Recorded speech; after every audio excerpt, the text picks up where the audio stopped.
पिया घरे चलाया वारा हब कैसे, पिया घरे चलाया वारा हब कैसे, रहब कैसे हो रहब कैसे, रहब कैसे हो रहब कैसे, पिया घर चलाया वारा हब कैसे, पिया घर चलाया वारा हब कैसे।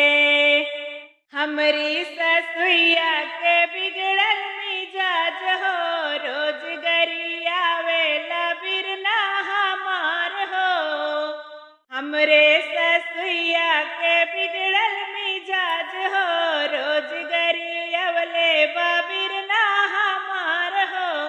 पिया ओनहु के बोलिया साहब कैसे, पिया ओनहु के बोलिया साहब कैसे, पिया घरे चलाया वारा हब कैसे, पिया घरे चलाया वारा हब कैसे।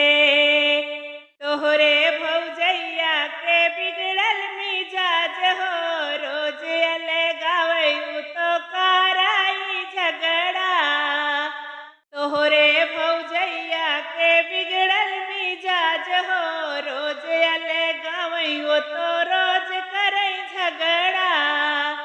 पिया ओनहु के बोलिया साहब कैसे, पिया ओनहु के बोलिया साहब कैसे, पिया घरे चलाया वारा हब कैसे, पिया घरे चलाया वारा हब कैसे। तोहरे बहिनिया के बिगड़ल मिजाज हो, रोज गरिया वेला बिरना हमार हो। तोहरे बहिनिया के बिगड़ल मिजाज हो, रोज गरी आवेला बिरना हमार हो।